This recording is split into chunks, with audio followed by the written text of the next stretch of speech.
तीन बूढ़े तलवारों पर उड़ते हुए हीरो की तरफ आते हैं और चिल्लाते हैं, अरे तूने मेरी बेटी को मार दिया, अब मैं तुझे टुकड़े टुकड़े कर दूंगा। हीरो डर के मारे घबरा जाता है और तुरंत सिस्टम से पूछता है, सिस्टम सिस्टम, अब क्या करूं? सिस्टम कूल अंदाज में जवाब देता है, भाई तूने पहले एनसाइक्लोपीडिया रिफंड कर दिया था, अब इसे फिर से खोलने के लिए पॉइंट्स देने पड़ेंगे। हीरो गुस्से में सिस्टम को गाली देता है, तू है किस काम का? सिस्टम ठंडे स्वभाव में बोलता है, मेरे पास तेरा कोई सॉल्यूशन नहीं है, और अगर आज फिर मर गया तो मैं नया होस्ट ढूंढ लूंगा, साथ में तेरे 1,000 पॉइंट्स भी काट लूंगा। हीरो और भड़क जाता है, सिस्टम तू क्या बेवकूफ़ी कर रहा है? अब मुझे खुद कुछ करना पड़ेगा।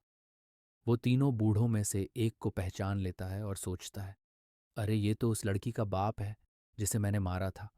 मेरी ताकत इससे बराबर है तो शायद बराबरी की लड़ाई हो जाए, लेकिन बाकी दो का क्या करूंगा? तभी एक बूढ़ा दूसरे से कहता है, पहले यहाँ जो हुआ वो पता करते हैं। फिर वो हीरो से पूछता है, भाई यहाँ से वो तेज रोशनी किस तरफ गई थी, कोई अंदाजा है? तीसरा बूढ़ा बोलता है, हमारा और याओ का झगड़ा अलग है, बस सही सही बता देना। हीरो मन ही मन हंसते हुए सोचता है, सच में मुझे बेवकूफ़ समझते हैं। कोई बात नहीं, मैं भी इन्हें उल्लू बनाकर अपना काम निकाल लेता हूँ। वो झूठ बोलते हुए कहता है, अरे बुजुर्गों, एक बड़ा सा रंगीन फीनिक्स इस तरफ से उड़ गया, बड़ी तेजी से गया था। आप लोग जल्दी करेंगे तो शायद पकड़ लेंगे। एक बूढ़ा कहता है, ठीक है, इस बार तुम्हारी बात पर भरोसा कर लेते हैं। तीसरा बूढ़ा याओ से कहता है, तुम अपना बदला बाद में ले लेना, पहले हम खजाना ढूंढ लेते हैं। याओ सोचता है, ठीक है, बदला बाद में, पहले खजाना तो ढूंढ लें। लेकिन दूसरे बूढ़े कहते हैं, तुम्हारी ज़रूरत नहीं है, हम अकेले ही देख लेंगे। याओ थोड़ा सा नाटक करते हुए कहता है, नहीं नहीं, मैं सबसे बड़ा हूं, तुम दोनों को अकेले खतरे में नहीं डाल सकता, मैं भी चलूंगा। हीरो मन ही मन सोचता है, ये तीनों कितने चालाक और लालची हैं, एक दूसरे को ही धोखा दे रहे हैं। तभी छोटी लड़की बोल पड़ी, कौन सा रंगीन फीनिक्स? वो तो। हीरो ने फटाक से उसका मुंह पकड़ लिया और बोला, चुप रह, क्या मुसीबत मोल लेना चाहती है? बूढ़ों को समझ आ जाता है कि हीरो ने उन्हें बेवकूफ़ बनाया। गुस्से में चिल्लाते हैं, अब तेरी खैर नहीं, धोखा देकर बच नहीं पाएगा।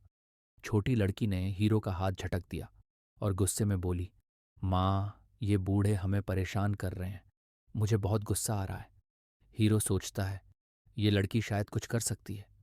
वो लड़की से कहता है, हाँ, ये बूढ़े लोग बुरे हैं, इनको सबक सिखा दो। लड़की जवाब देती है, लेकिन मैं सीधे किसी को नुकसान नहीं पहुंचा सकती, स्वर्ग के नियम हैं। हीरो भड़क कर बोलता है, अब नियम याद आ रहे हैं? जब मुझे मारा था तब तो कोई परवाह नहीं थी। लड़की चिढ़ते हुए कहती है, वो गलती से हो गया था, अब ऐसी गलती नहीं होगी।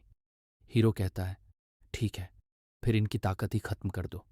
लड़की कुछ मंत्र पढ़ती है, अब सबकी पावर खत्म हो। बूढ़ों की ताकत अचानक गायब हो जाती है। वो चौंक कर कहते हैं, ये क्या हुआ, हमारी शक्तियां क्यों खत्म हो गईं?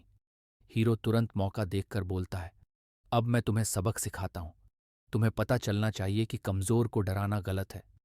वो एक जबरदस्त तलवार की चाल चलाता है। याओ चौंक कर बोलता है, तुम हमारी तकनीक कैसे जानते हो? बाकी दो भागने की कोशिश करते हैं, भागो, जान बचानी है। लेकिन हीरो उन्हें भी हरा देता है। फिर बहुत महान बनकर कहता है, देखो, लोग ताकत, शोहरत और पैसा पाने के लिए सब कुछ करते हैं, लेकिन मरने के बाद वो कुछ नहीं ले जाते। तो मैंने सोचा, फिर मजाकिया अंदाज में कहता है, मैं सब कुछ ले लूं ताकि वो खाली हाथ जाएं। वो उनका सामान लूटने लगता है।